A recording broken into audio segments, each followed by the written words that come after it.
वह बहरों को कान और गूंगों को बोलने की शक्ति देते हैं।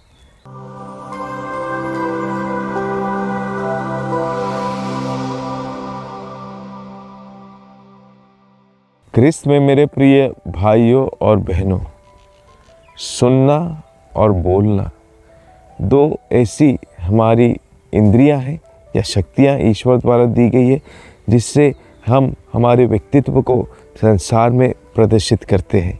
जो ध्यानपूर्वक सुनकर बातें बोलते हैं, जो केवल बोलते ही रहते हैं, वे उनके चाल चलन में या व्यक्तित्व में काफ़ी अंतर होता है। जो व्यक्ति ध्यानपूर्वक सुनता है उसे प्रज्ञावान व्यक्ति बोलते हैं, और जो भी वो शब्द कहेगा वो प्रज्ञा से भरे हुए होंगे। लेकिन जो केवल सुनता है और बोलता है, उसके शायद शब्द केवल ज्ञान से भरे हुए होंगे, लेकिन उतने प्रभावशाली नहीं होंगे। इसलिए जब जब हम सुनने की बात करते हैं, विशेषकर हमारे धार्मिक जीवन में, तो ध्यानपूर्वक सुनना ही हमारे लिए आज की अत्यंत या बड़ी ज़रूरत है। और जब जब हम ध्यानपूर्वक बातों को सुनते हैं, वो बातें हमारे न केवल हमारे व्यक्तित्व निर्माण में प्रभावशाली होती है, बल्कि हम इन बातों के ज़रिए जो कुछ भी हमें सुनते हैं, हमारे शब्द को जो उच्चारित करते हैं, वे शब्द भी काफ़ी प्रभावशाली होते हैं। और यही आज प्रभु यीशु ख्रिस्त अपने चमत्कार द्वारा लोगों को सिखाते हैं। जब उस गूंगे और बहरे व्यक्ति को प्रभु एक नवजीवन देते, उनकी इंद्रियां वापस प्रदान कर देते हैं, वो गूंगा और बहरा व्यक्ति यीशु के बातों को सुनकर इतना आनंदित होता है, उस यीशु की वाणी को सुनकर इतना आनंदित होता है कि वह अपने आप में उस आनंद को समाये नहीं रखता। और यीशु के मना करने पर भी वो पूरे जगह जाकर ईश्वर के नाम का प्रचार प्रसार करता है। यही होता है अगर हम भी ईश्वर में पूर्ण स्थायी भरोसा रखकर आगे बढ़ें। जब जब हम किसी कमज़ोरी के शिकार होते हैं या अपने आप को इस जीवन संग्राम में कमज़ोर पाते हैं, अगर हम ईश्वर के पास दौड़े चले जाएंगे, तो ईश्वर हमें अपनी अद्भुत शक्तियों द्वारा हमारे जीवन में कार्य कर सकते हैं। और जब वे कार्य करेंगे तो उस कार्य में इतना आनंद हमें मिलेगा, जो अनुभव हमें मिलेगा, वह आनंद को, उस आनंद भरे अनुभव को हम अपने तक सीमित नहीं रख सकते, दूसरों के साथ बांटते फिरेंगे। ऐसा ही सभी संतों के जीवन में हुआ। जब उन्होंने अपना एक सामान्य मनुष्य जीवन जिया, कभी कभी वे दुख के शिकार हुए, पीड़ा के शिकार हुए, लोगों के अत्याचार के शिकार हुए, लेकिन इन सब के बावजूद भी वे पीछे नहीं हटे, क्योंकि वे ईश्वर पर भरोसा रखते हुए आगे बढ़े थे। और जब उन्हें ईश्वर का वो आनंद भरा अद्भुत अनुभव मिला, वो आनंद वे अपने तक सीमित नहीं रखे, बल्कि संसार के कोने कोने में जाकर उन्होंने इसी आनंद को लोगों के बीच में बांटा।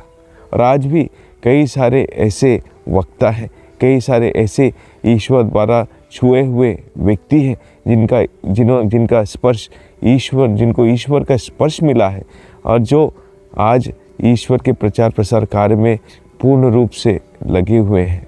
कई सारे लोग अपने जीवन में एक समर्पण का जीवन जीते हैं। कुछ दिनों पहले मैं जीसस यूथ के ट्रेनिंग से कार्यों में भी गया। मैंने वहाँ देखकर मुझे आश्चर्य भी हुआ कि हमारे जीसस यूथ के जो सदस्य हैं, जो विवाहित भी है लेकिन जो जवान भी है, जिनका विवाह नहीं भी हुआ है, वे अपने जीवन का जो मुख्य समय है यीशु के कार्य के लिए समर्पित करते।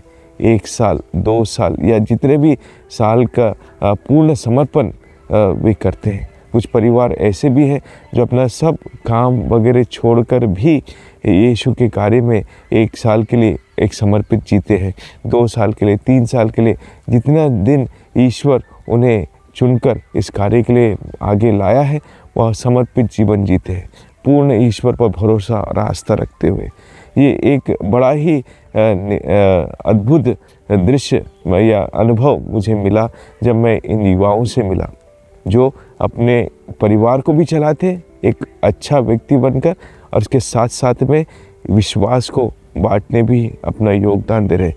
तो ऐसे जवान युवक युवतियों के लिए मैं ईश्वर से और अधिक आशीष और कृपा मांगता हूँ और आशा करता हूँ कि हम सब क्रिस्तीय भी हमारी जिम्मेदारी को जानें।